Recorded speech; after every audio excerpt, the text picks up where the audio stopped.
On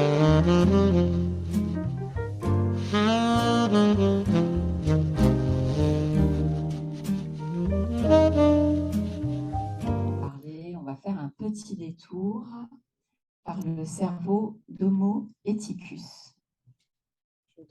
Je devais vous parler de psychologie évolutionniste, donc plutôt d'Homo cannibalus. J'aurais pu aussi vous parler d'Homo Homo numericus ou Homo mediaticus. Néanmoins, j'étais plus inspirée par Homo erectus et j'y ai donc consacré mon énergie. Alors, je ne suis pas très coutumière. Voilà. Donc, très rapidement, sans vouloir vous effrayer, le plan avec une première partie théorique et une seconde de mise en pratique. Alors, pourquoi finalement cette approche pluridisciplinaire pour aborder l'homme, donc en passant par les neurosciences, la psychosociologie, l'épigénétique, la PNEI qui est au carrefour de tout cela et la physique quantique également. Eh bien, parce que au détour de toutes ces sciences et de tous ces savoirs, nous avons aujourd'hui accès à une compréhension inédite du comportement humain avec une réunification du corps-esprit. Tout cela réhabilite une vision holistique et donne sa pleine légitimité à une médecine intégrative. Tout cela inscrit l'humain dans une globalité cohérente, nous l'avons dit et redit plusieurs fois aujourd'hui, nous invitant à un véritable changement de paradigme. Alors, des petits rappels concernant l'épigénétique. On sait depuis longtemps que seuls 2% de notre ADN est codant. C'est effectivement interpellant comme proportion minoritaire. 98% de l'ADN restant a été longtemps appelé par les scientifiques eux-mêmes l'ADN poubelle, tant on ne savait pas à quoi il servait. Eh bien aujourd'hui, cet ADN dit poubelle, parce que non codant, a été rebaptisé épigénome. 98%, c'est quand même pas rien. Donc cet épigénome est en fait responsable du codage moléculaire de l'ARN interférent, qui se trouve être directement modulateur, activant ou inhibant de manière spécifique l'ARN messager. C'est-à-dire que l'ARN interférent a pouvoir quelque part sur la synthèse des protéines. Cet ARN interférent étant lui-même, on le sait aujourd'hui grâce aux études scientifiques, cet ARN interférent est sous la commande de nos émotions, de nos comportements et modes de vie. Alors, ce nouveau paradigme nous invite à une vision lucide de soi et de l'autre en miroir et établit un cercle vertueux finalement entre environnement et santé. Alors cet environnement peut être d'ordre émotionnel ou physique. On a dit ce matin que le stress n'était pas que négatif, hein, effectivement. C'est ce qui nous permettait aussi d'avoir un certain entrain à faire les choses et une efficacité. Ceci dit, un stress positif qui perdure bascule du côté obscur de la force, si j'ose dire, devient négatif de facto. Concernant l'environnement physique, celui-ci, effectivement, on voit à quoi on fait référence par là. Donc, à la lumière de tout cela, une question s'impose. Quels sont les conditionnements comportementaux, émotionnels et leur impact finalement sur notre environnement physique? Alors, quid de nos conditionnements comportementaux émotionnels? C'est là-dessus que l'exposé va principalement, c'est de là que l'exposé va principalement traiter de ça. Pardon.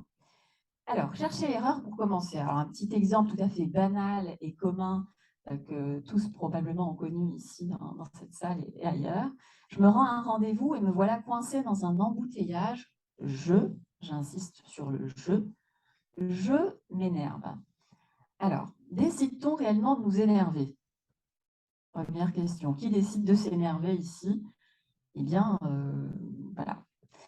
Si nous avions eu le choix, aurions-nous choisi de nous énerver? Autrement dit, sommes-nous libres de nous énerver? Ce petit exemple illustre fortement et parfaitement même la confusion qu'il y a entre notre personne et notre cerveau. C'est une confusion et même une croyance qui est très répandue dans notre monde, de sorte à considérer que je suis mon cerveau. Mon cerveau me fait subir un énervement et à partir de là, je considère que je m'énerve. Alors qu'il aurait été bien plus juste d'énoncer qu'effectivement, je subis l'énervement déclenché par mon cerveau. Alors, une première déconstruction à laquelle je vous invite, et donc cette identification à notre cerveau cérébral, j'ai bien conscience du pléonasme, mais aujourd'hui, les études, effectivement, révèlent que nous n'avons pas qu'un seul cerveau, mais des cerveaux. On a parlé déjà, effectivement, des intestins, du cœur, mais les fascias également, on va le voir après, sont également promus au même rang. Alors, notre cerveau de la tête est un cerveau comme un autre, enfin comme un autre, un organe comme un autre, pardon.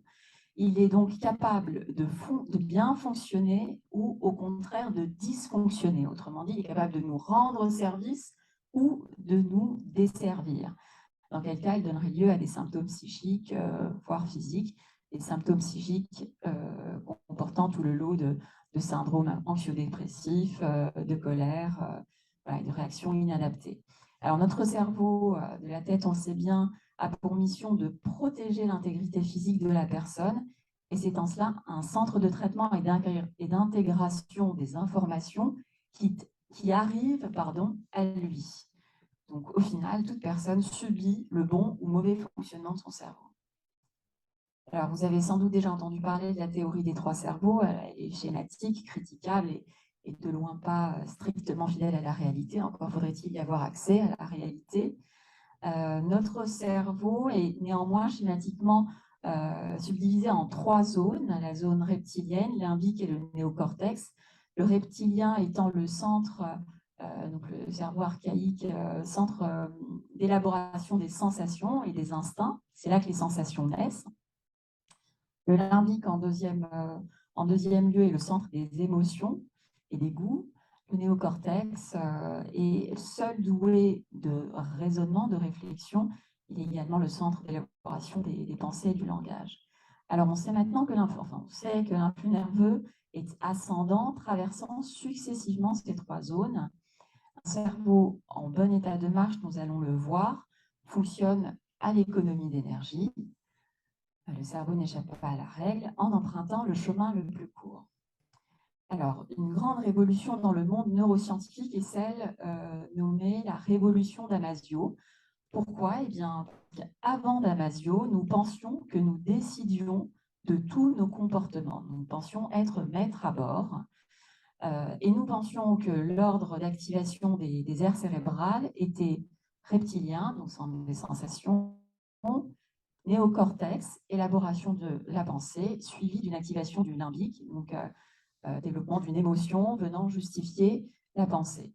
Et bien après Damasio, l'ordre de cheminement révélé a été reptilien, puis limbique, puis néocortex. Autrement, on ressent les choses, on développe des émotions de manière insciente, mais ça je peux vous l'expliquer après. Et seulement après, en dernier lieu, le néocortex élabore une pensée qui vient justifier l'émotion et non l'inverse. Donc le cerveau serait véritablement sous l'égide du corps et non l'inverse. Alors, ce schéma, simplement pour vous synthétiser tout ce qui vient d'être dit. Dans les faits, une information corporelle donc, est acheminée jusqu'au reptilien où naissent des sensations. Ces sensations, donc l'influx continue son trajet jusqu'au limbique où naissent là des émotions et seulement après, l'influx arrive au néocortex où une pensée est élaborée. Donc dans la partie basse et colorée, on voit que tout se passe au niveau reptilien et limbique de manière insciente, c'est-à-dire à notre insu. Les sensations ainsi que les émotions se prennent, excusez-moi, je vais y arriver. Donc les sensations et les émotions sont des phénomènes inscients, contrairement effectivement, alors il peut y avoir aussi des choses inscientes au niveau du néocortex. Ce n'est pas parce que le néocortex est activé que nous contrôlons absolument ce qu'on fait. Non, ce que je veux dire par là, c'est que pour avoir accès à une volonté et à une décision potentielle, il faut que le chemin soit le plus court, comme illustré ici. Alors, excusez-moi, je reviens en arrière. Un petit peu bien. Non. Simplement vous dire que sur la diapositive précédente, donc ce cheminement court, en fait, témoigne d'un calme du cerveau et dans le même temps d'un comportement adapté et d'une sensation de bien-être. A contrario, s'il y a déviation de l'influx nerveux, comme vous le voyez ici, eh bien, un mal-être est ressenti, le comportement est inadapté et tout cela, on le doit en fait à l'activation isolée ou simultanée d'une aire de peur qui se trouve au niveau de l'hippocampe et de l'amygdale ou de culpabilité. Autrement dit, quand tout dépend et tout part, comme je vous le disais, des sensations, de l'information qui naît au niveau du corps. Si l'information, en l'occurrence, s'il y a une tension au niveau des fascias, on va expliciter tout cela après, s'il y a une tension qui se manifeste au niveau des fascias, l'information arrivée au niveau du reptilien va activer une peur ou une culpabilité, voire les deux, ce qui va donner lieu à une déviation complète de l'influx nerveux, ce qui va donner lieu à un comportement inadapté et à une sorte de chaos, ce que j'ai nommé l'orage. Donc cet état s'accompagne d'un mal-être. Alors, pour résumer, le cerveau peut bien fonctionner ou dysfonctionner. Alors, le bon fonctionnement, on l'a vu, témoigne d'un cheminement court et direct de l'influx nerveux cérébral, donnant lieu à une sensation de bien-être, de sérénité, de lucidité, parce qu'on est dans ce cas-là à même d'utiliser et de faire appel à son intelligence. Dans le cas contraire, le comportement sera inadapté avec une sensation de mal-être.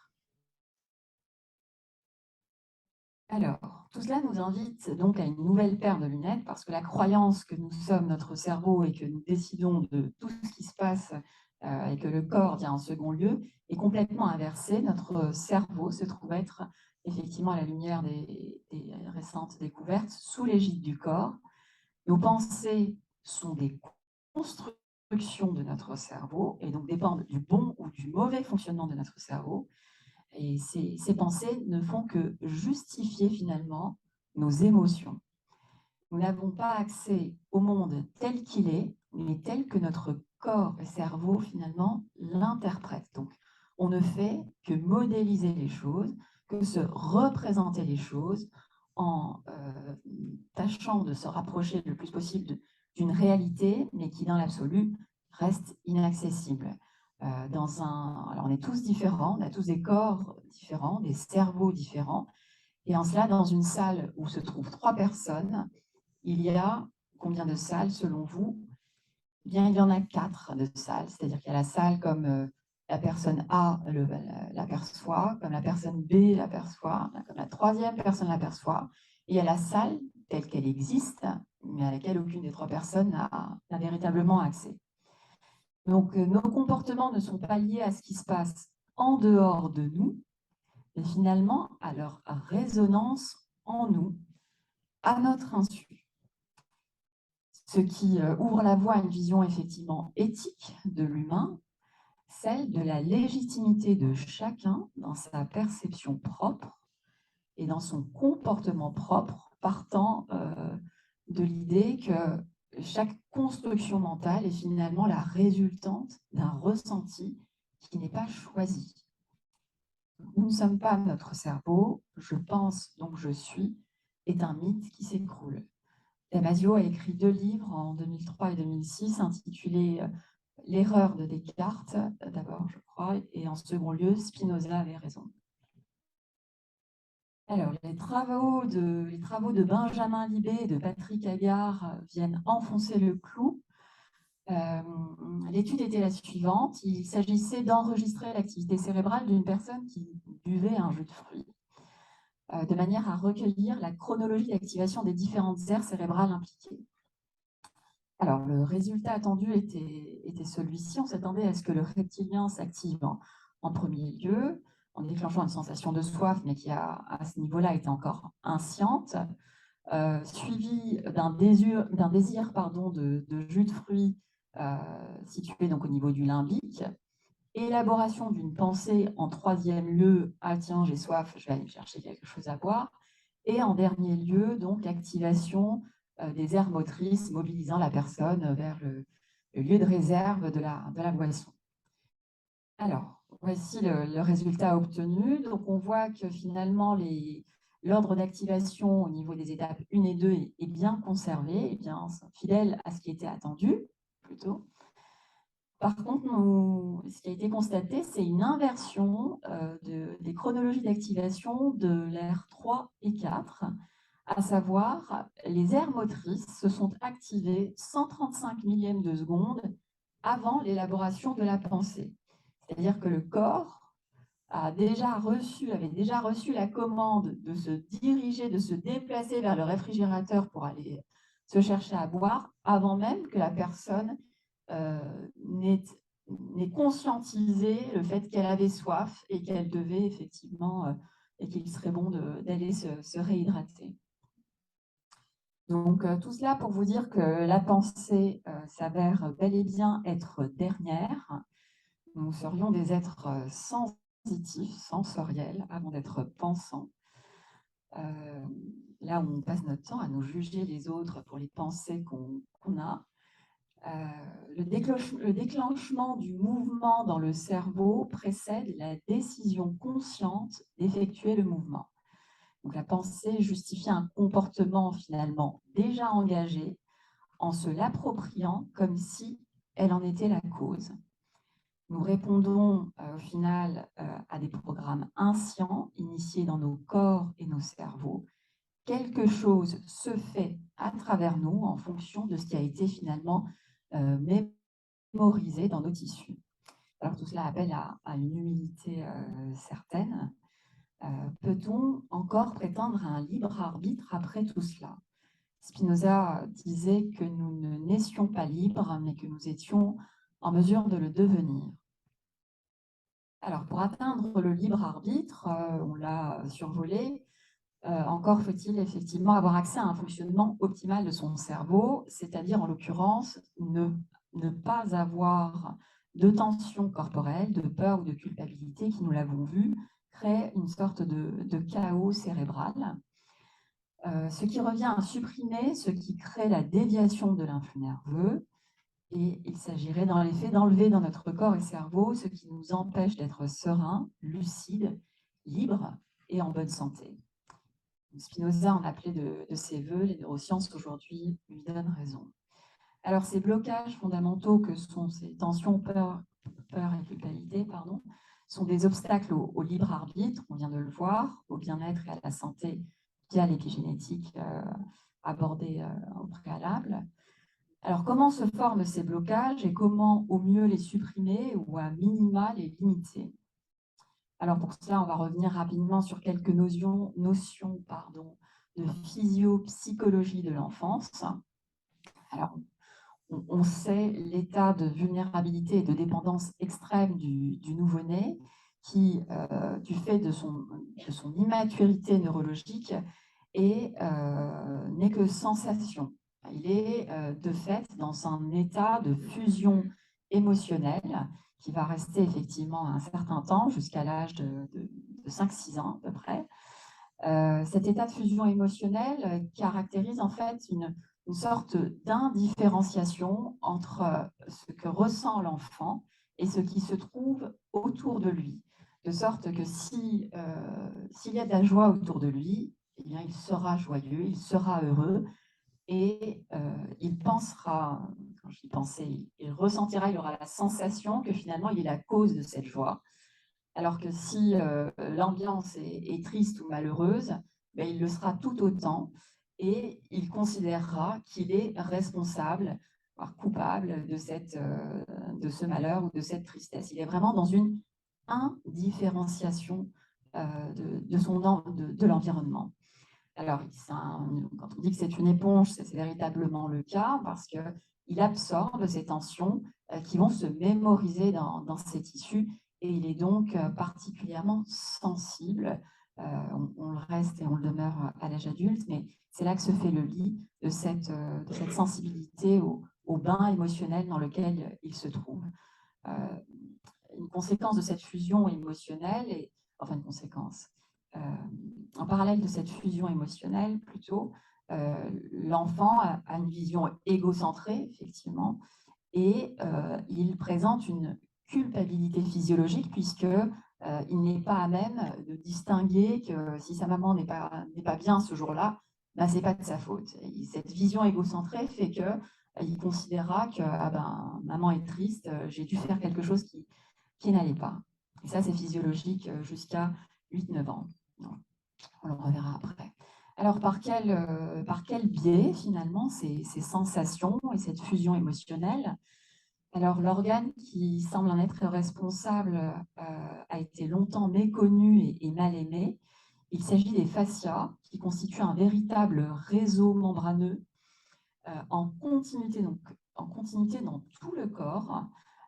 C'est du tissu conjonctif qui forme une sorte de toile d'araignée et qui donne véritablement la forme au corps animal, au corps humain, au corps animal de manière plus générale, de sorte que sans fascia, on serait une flaque d'os, de muscles et d'organes, mais au sol. Enfin, c'est vraiment les fascias qui nous maintiennent, qui nous donnent cette forme, la forme que l'on a. Alors, les fascias ont des propriétés passives comme actives. Les propriétés passives consistent en un rôle de protection, de soutien, de séparation, d'insertion et de glissement.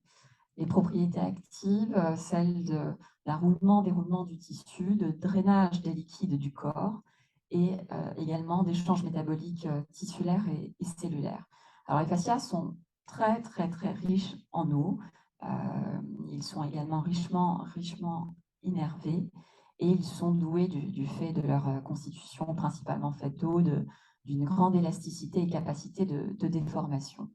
C'est donc le siège, plutôt là, c'est là que naît l'information qui va être traduite finalement en sensation au niveau du reptilien. Les fascias feraient partie effectivement du support d'une mémoire tissulaire, d'une mémoire d'ambiance. En tout cas, face à une situation donnée, quand on arrive dans une pièce et qu'on ressent quelque chose, eh bien, il y a une mémoire qui se révélerait à travers les fascias et qui serait traduite aux étages supérieurs par une sensation de bien-être ou de mal-être. Alors, le docteur Hans Selye, pionnier des études sur le stress, avait été un des premiers à souligner l'importance du tissu conjonctif dans la régulation du stress. Les fascias seraient doués d'une véritable intelligence autonome, donnant le là au cerveau. Alors, simplement une coupe anatomique de la région dorsale pour vous aider à visualiser ce à quoi ressemblent les fascias. C'est cette membrane blanchâtre très fine, plus fine que du papier de cigarette, qui sert véritablement d'enveloppe aux muscles, aux organes, qui s'insinuent entre les organes. C'est un véritable plan de clivage, de séparation entre les différentes structures anatomiques. Alors ici, simplement un petite image pour visualiser également le plan facial qui se trouve ici. C'est je vais peut-être utiliser le pointeur. C'est ça, le fascia. Donc c'est cette toile d'araignée qui se trouve entre la peau au-dessus et la fibre musculaire ici. Et les fascias se continuent en profondeur autour des organes et ainsi de suite. Hein. Donc il n'y a pas que la peau qui se... Enfin, le fascia ne se trouve pas qu'en sous-cutané, évidemment. Hein. Ici, un aspect macroscopique, c'est-à-dire à l'œil nu d'un fascia. Et on voit là que là, on se rapproche de plus en plus de l'aspect en toile d'araignée. Et ici, donc, un aspect microscopique des fascias. Alors moi, cette image m'émeut beaucoup parce que là, on parlait de toile d'araignée, mais enfin, ça prend de plus en plus sens. Et de voir ces petites gouttelettes d'eau, moi, ça me voilà. Donc finalement, ce qui m'a inspiré en regardant cette image, c'est que finalement, les fascias, formerait une sorte d'instrument de mesure du monde environnant. Ce serait une sorte d'instrument à cordes. Enfin, je ne sais pas, moi, je vois bien ces fibres m'ont fait penser à des cordes de guitare, qu'on certes un petit peu moins ordonnées que dans un instrument classique, mais enfin qui résonnent. Donc, ces fibres résonneraient de manière spécifique aux mots, aux mouvements, aux ambiances, peut-être aux ondes et ondulations de l'espace. Alors, oui, une autre grande découverte en neurosciences, c'est celle des neurones miroirs. La découverte est italienne avec Giacomo Risolati. Alors, l'expérience qu'il a menée est dite de la cacahuète. Il s'agissait en fait d'enregistrer les aires motrices de préhension chez un singe à qui on a donné des cacahuètes. Et l'activation des aires motrices de préhension était couplée à un bip.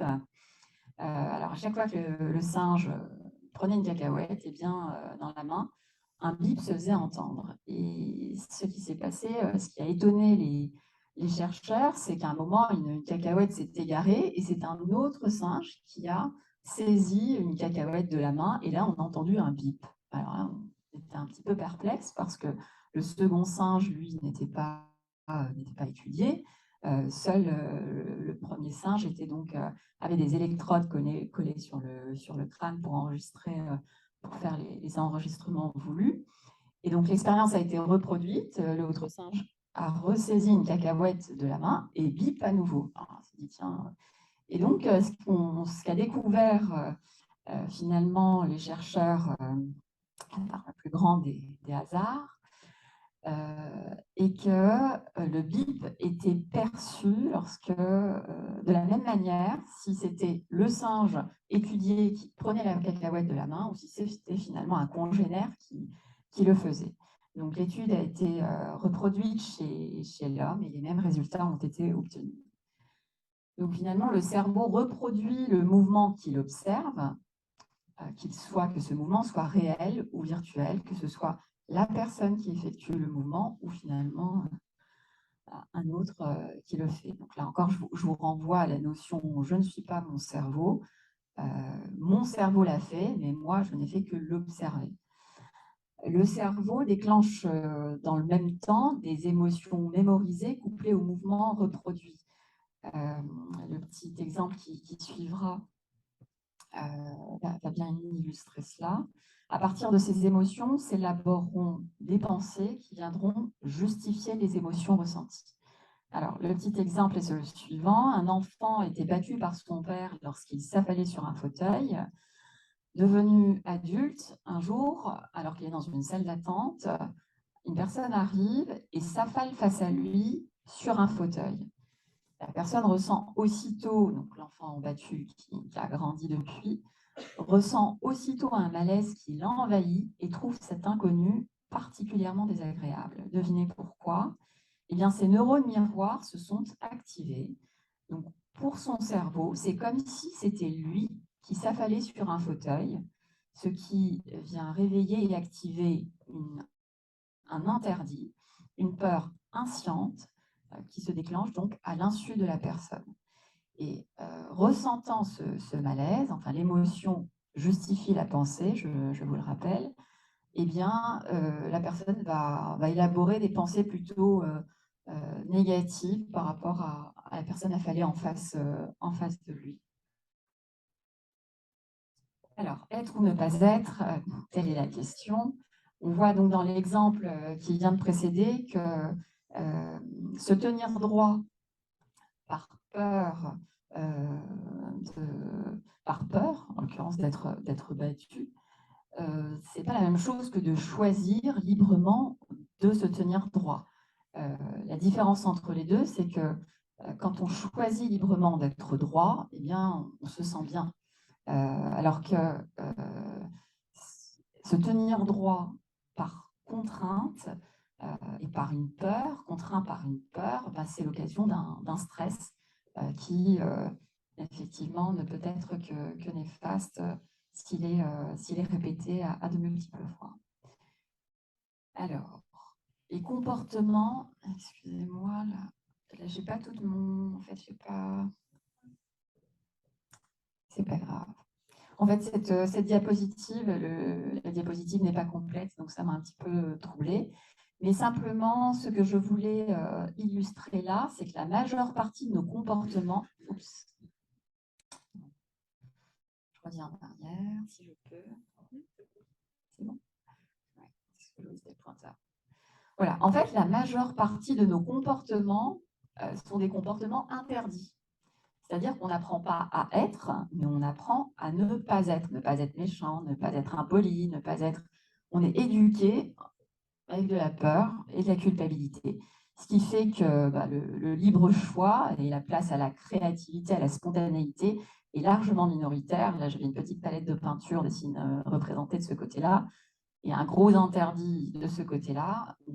On répond à des programmes comportementaux anciens et on apprend à ne pas être plutôt qu'à être. La grande majorité de nos comportements s'acquièrent finalement sans raisonnement. Je vous rappelle que seul un chemin court et direct jusqu'au néocortex donne lieu à un libre choix. Sinon, c'est le chaos.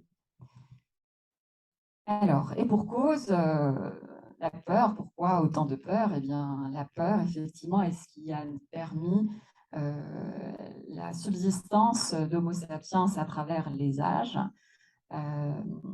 Beaucoup de choses ont évolué autour de nous, mais nous gardons un cerveau d'homme préhistorique conçu pour mémoriser les peurs vécues en réaction à des dangers réels. Cela est parfaitement adapté face à un tigre à dents de sabre. Ça l'est nettement moins au regard de la sophistication du XXIe siècle. Dans les faits, on est rarement en danger de mort quotidiennement. Cette inadaptation du cerveau est également due au fait que le cerveau n'est pas que logique, il fonctionne aussi beaucoup par de l'analogie. Un petit exemple pour illustrer cela, un enfant ayant eu très peur lors de sa première confrontation à un groupe d'enfants dans une cour d'école maternelle ressentira à l'âge adulte un malaise et une appréhension à chaque fois qu'il sera confronté à un groupe, et cela sans qu'il ne se l'explique. Dans les faits, son cerveau continue à activer par association un signal de danger pourtant complètement désuet. C'est-à-dire que la personne arrivée face à un groupe ne va pas choisir de bien se sentir ou de mal se sentir. Il y a quelque chose qui va se passer, enfin il va y avoir une réactivation d'une mémoire au niveau des fascias qui va donner lieu à une activation au niveau du limbique d'une peur qui va faire que la personne, au final, n'aura pas un comportement adapté. Finalement, notre cerveau a tellement à cœur de nous protéger qu'il ne prévoit pas de réactualisation spontanée des signaux de danger mémorisés, même si ceux-là sont obsolètes. La peur, dans les faits, renvoie à un blocage et figement du système d'adaptation que je m'en vais vous définir brièvement là. On le disait, on l'a redit, effectivement, la vie, c'est du mouvement. Concernant le corps humain, ce mouvement peut être modélisé par deux systèmes. Alors, à l'image du fleuve, c'est une métaphore qui me parle personnellement.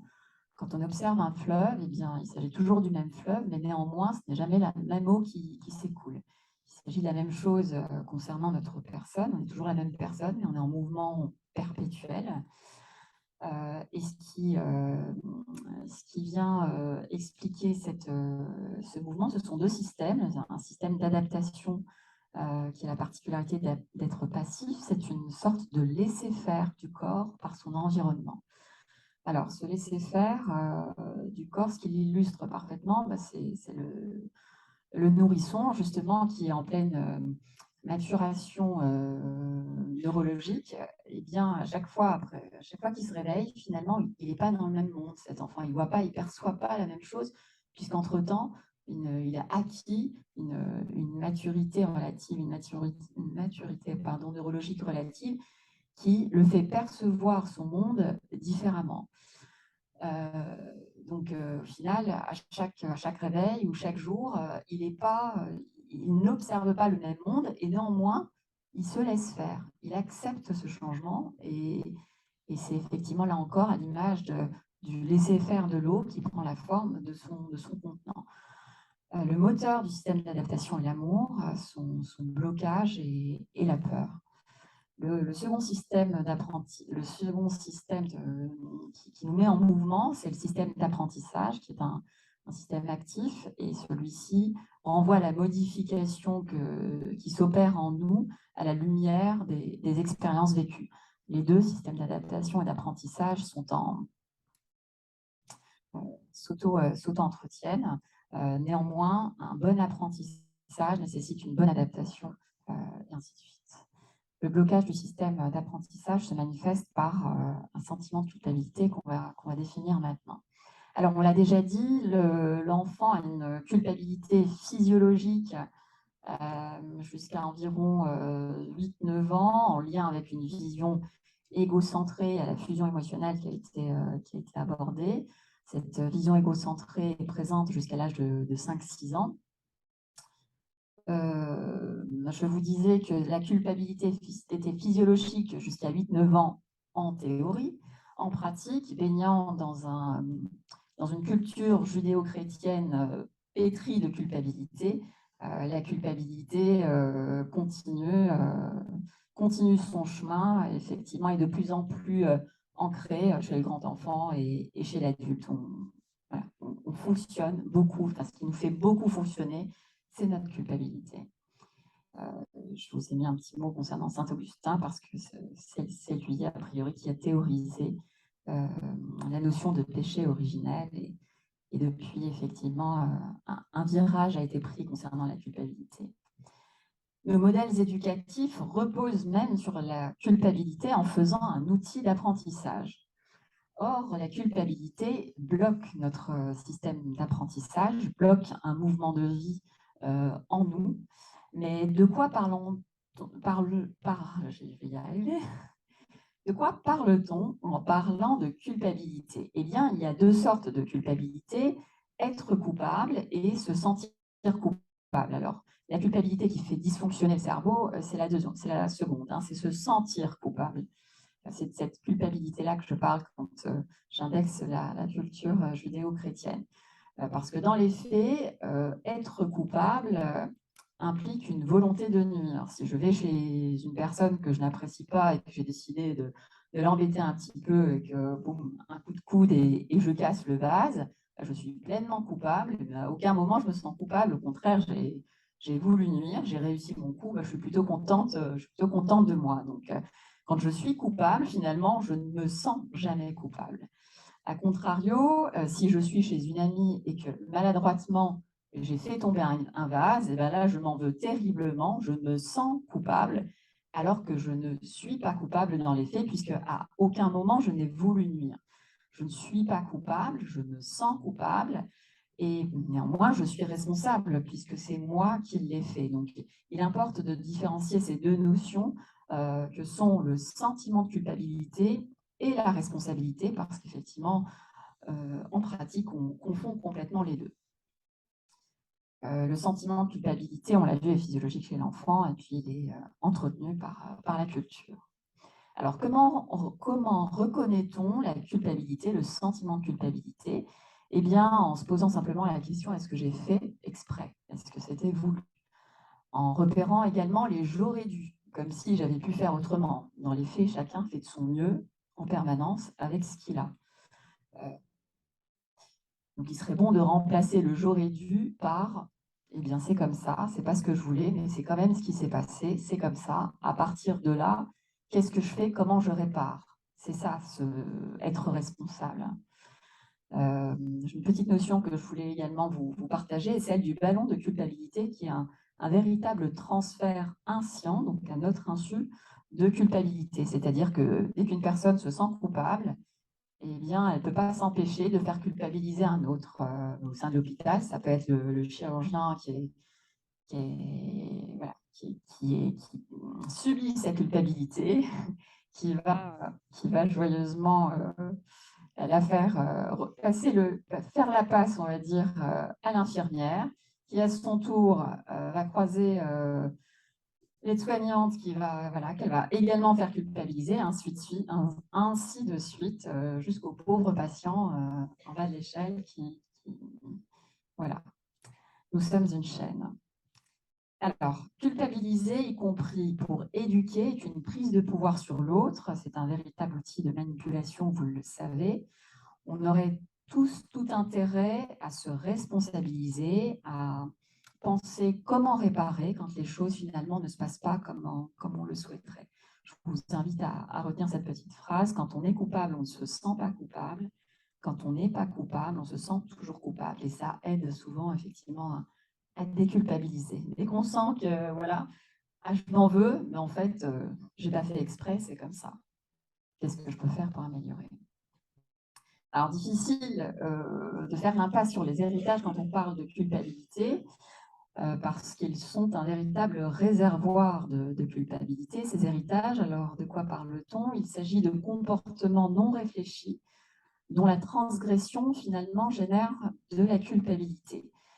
C'est un reflet dans les usages d'un événement désuet qui a probablement été adapté et adéquat dans un espace donné à un instant T, mais qui, au vu du changement du contexte, s'avère être complètement anachronique, voire absurde. Ces héritages se font toujours sous le sceau d'une autorité, donnent une illusion de sécurité. Néanmoins, s'il y a héritage, il y a culpabilité. Et s'il y a culpabilité, il y a dysfonctionnement cérébral. Donc la réponse apportée ne peut pas être adaptée de manière optimale, en tout cas. Alors, les principaux vecteurs d'héritage sont l'éducation parentale, l'école et bien sûr les médias dont l'impact est de plus en plus croissant avec Internet et les réseaux sociaux. Comment repérer et sortir des héritages? On l'a dit, c'est important de le faire parce que c'est un réservoir de culpabilité, donc un potentiel de dysfonctionnement conséquent, je dirais. Questionner plutôt tous les il faut et ça ne se fait pas. Un il faut ou ça ne se fait pas, c'est que c'est un héritage. Alors sortir des héritages laisse un vide qui implique de le remplacer, mais par quoi? Ce serait sans doute là l'occasion d'élaborer une éthique remplaçant la morale qui n'est qu'un agglomérat d'héritage. Il s'agirait donc de réfléchir à son propre système de valeurs à partir de deux certitudes. Alors, les certitudes sont toutes relatives. Néanmoins, si on devait raisonner dans le cadre numéro 2, le cadre matérialiste, si j'ai bien retenu, eh bien, j'ai deux certitudes. C'est que là, maintenant, je suis en vie et que je vais mourir. À part ça, je ne suis pas certaine de grand-chose.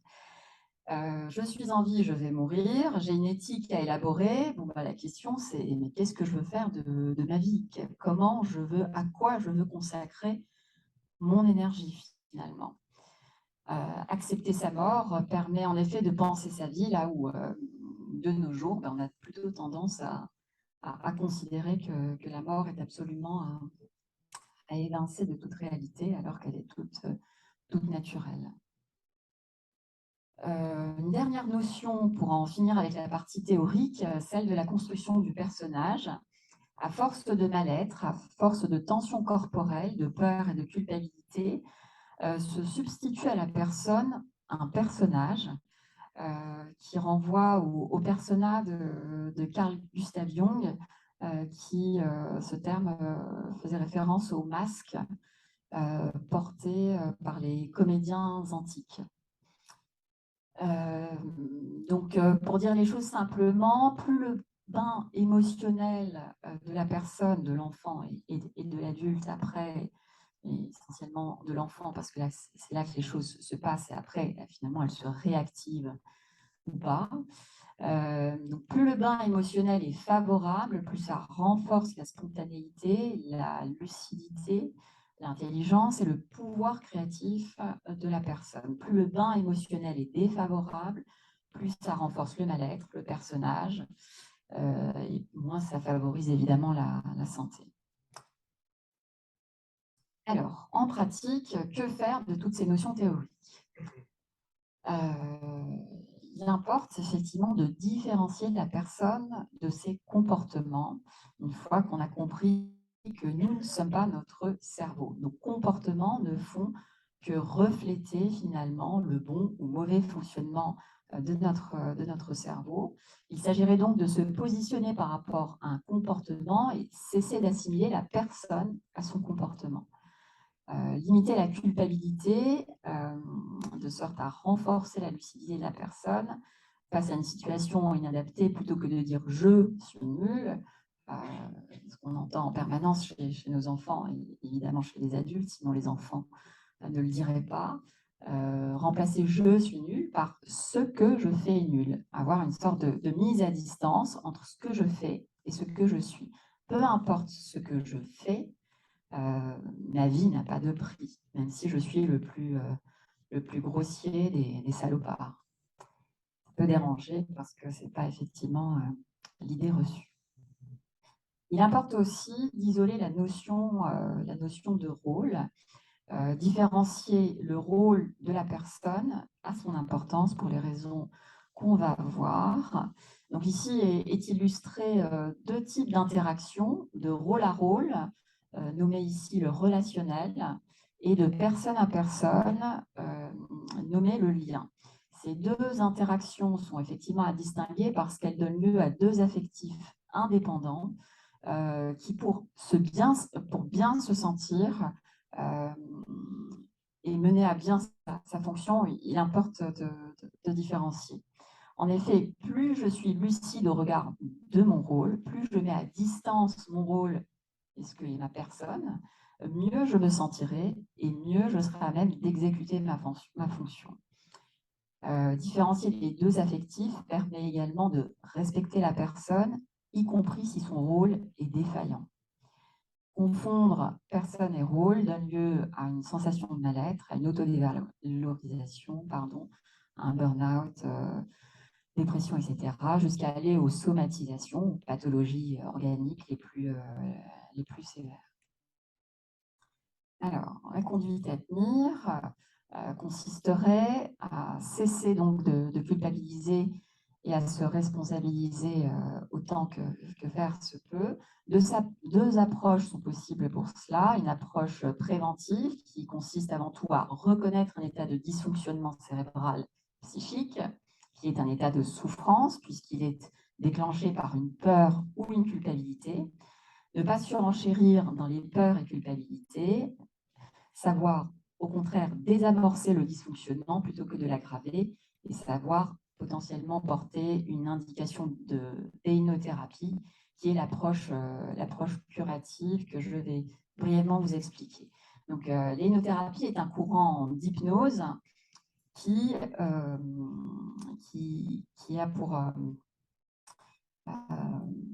a pour visée en fait de ne pas se préoccuper de ce qui se passe au niveau du cerveau,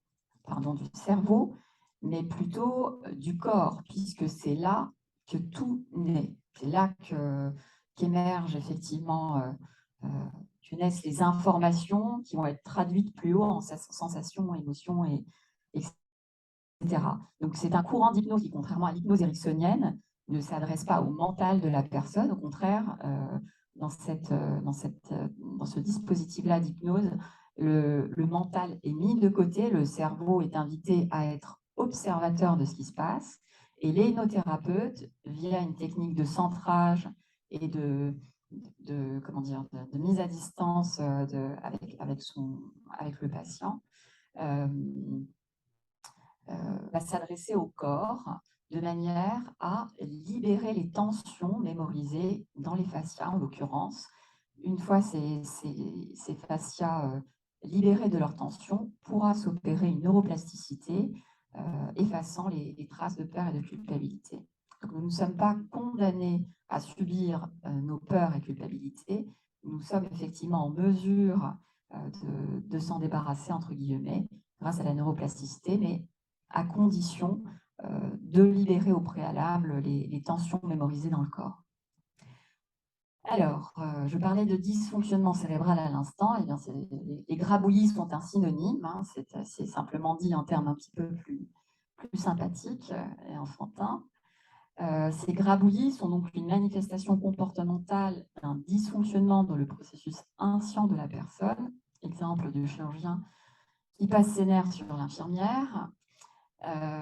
ou de l'énervement subi dans la voiture, c'est tout autant un grabouillis.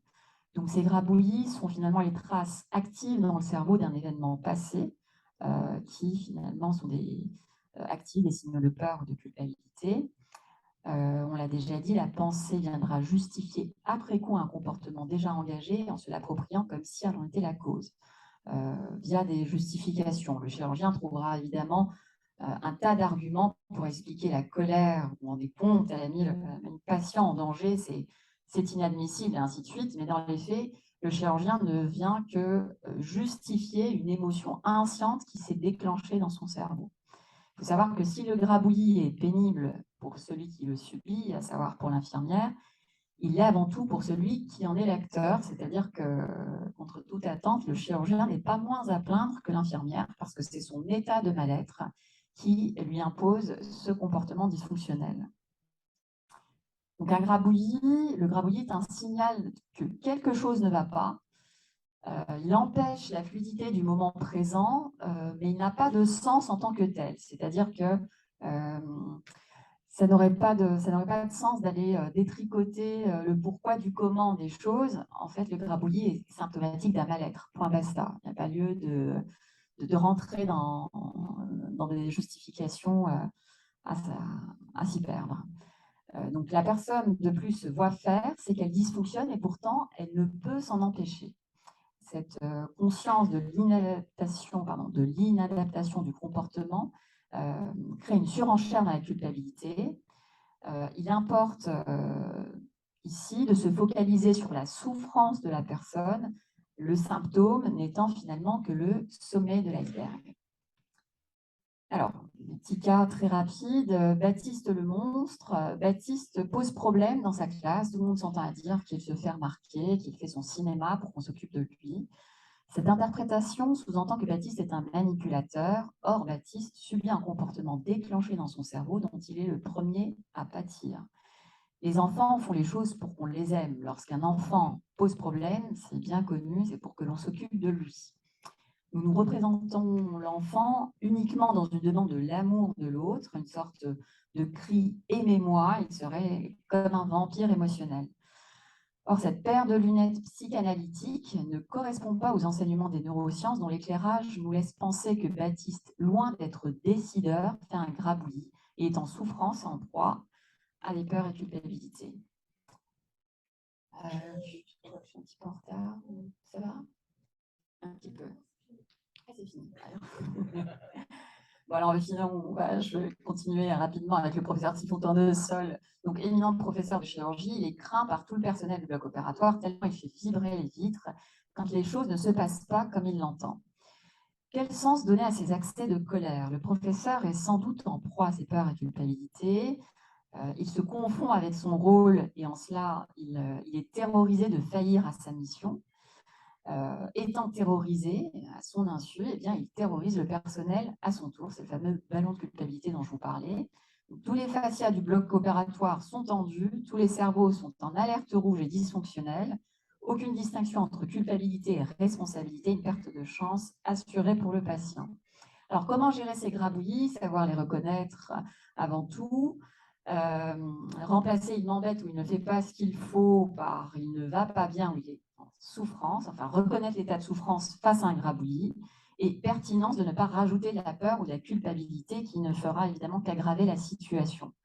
Donc se détacher du symptôme pour se focaliser sur la cause, la souffrance. Donc pour la gestion des grabouillis, il importe, l'idée c'est de désamorcer face à un grabouillis, désamorcer le mal-être, et pour cela, on doit construire notre discours à partir de la vision de l'autre. Moi, ce que je pense dans ce cas de figure, ce n'est pas la question. La question, c'est que vit l'autre qui est en souffrance. Donc, finalement, oui, chacun a ses raisons qui sont valables pour lui. Communiquer implique de considérer que chacun est dans sa cohérence, sans échelle de valeur entre les personnes. Voir avec ses oreilles, oui, tout cela nous invite à un nouveau regard et une nouvelle écoute portée sur soi et sur l'autre, ce qui revient à une vision naïve de l'humain. Nous ne sommes pas fondamentalement les monstres que nous croyons être, à qui il faut interdire à tout va, pour savoir-être. Hein. Je vous rappelle qu'on apprend à ne pas être. Faire peur ou culpabiliser prive la personne de son intelligence, la plonge dans du mal-être, active une cascade de stress physique et d'un état pro-inflammatoire latent, faisant le lit de pathologies chroniques. Un nouvel outil de communication et de santé serait en cela l'écoute participative, qui aide à prévenir et désamorcer. Brièvement, l'écoute participative, c'est ce que je vous disais, revient donc à face à une situation de grabouillis, à ramener l'autre dans le présent et le réel par des phrases affirmatives telles que bon, nous sommes lundi, nous sommes à tel endroit, voilà, essayer de ramener la personne un petit peu l'ancrer, ne pas lui poser de questions ni lui demander de se justifier parce que la personne est dans l'état dans lequel elle est incapable de raisonner. Je vous renvoie au chaos cérébral. Essayer de faire déculpabiliser la personne en lui disant que ce qu'elle ressent, c'est normal, que sa façon de faire, eh bien, c'est normal au vu de ce qu'elle ressent, ce qui ne veut pas dire que ce qu'elle fait est bien, et simplement reconnaître sa légitimité, sa cohérence à la personne qui est en souffrance. Parler de l'autre, de ce que l'autre ressent, et pas de ses émotions à soi. Phrases comme « je comprends ce que tu vis » n'aurait aucun impact. Et ne surtout pas essayer de raisonner l'autre, ni de lui demander de se justifier, ce qu'on a évidemment tendance à faire, puisque l'autre est incapable d'intelligence à ce moment-là. Alors, concernant l'hypnothérapie, très brièvement, le fondateur de l'hypnothérapie est François Roustan, décédé aujourd'hui. Son successeur est Bernard Sensfelder, auprès de qui je me forme moi-même. Il se trouve en Bretagne. La technique, je vous l'ai dit, consiste en un véritable laisser-faire du corps. L'hypnothérapeute n'a pas la prétention de soigner son patient. Le soin, la guérison se fait d'elle-même. Le corps se guérit de lui-même en ramenant à la surface finalement ces tensions enfouies et mémorisées, ce qui induit au final une neuroplasticité cérébrale.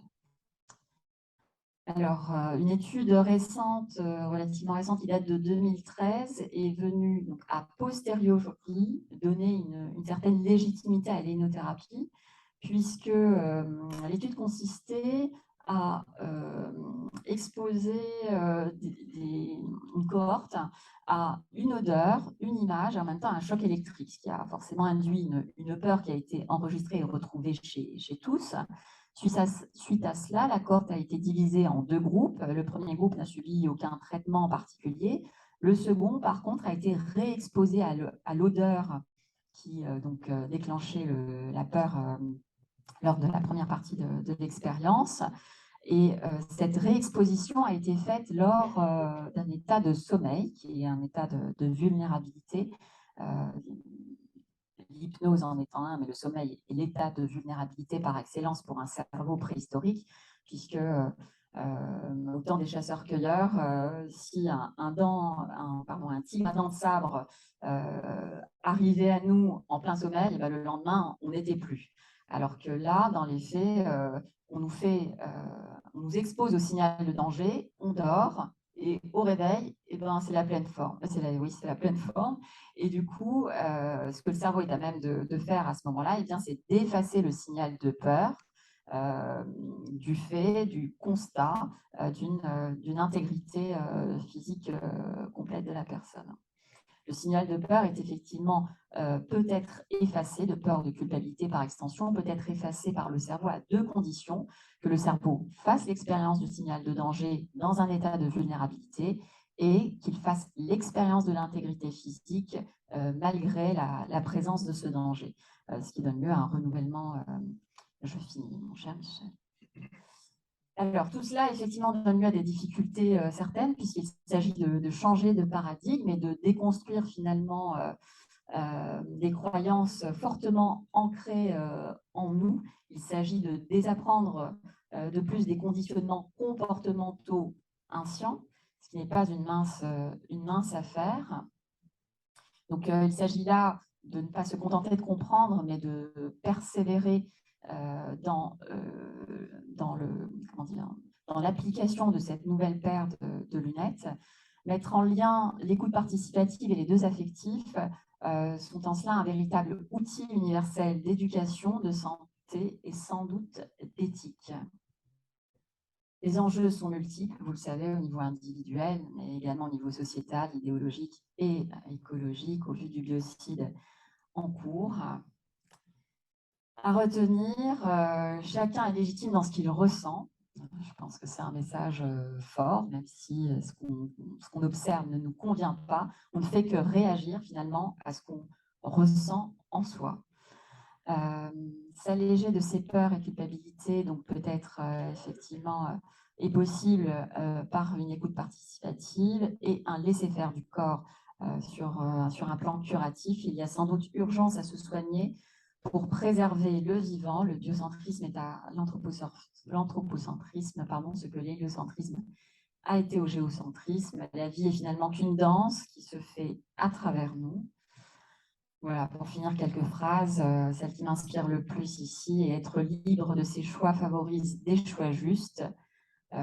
Être éthique suppose d'être libre et lucide. Voilà, je vous remercie pour votre attention. C'était un petit peu long.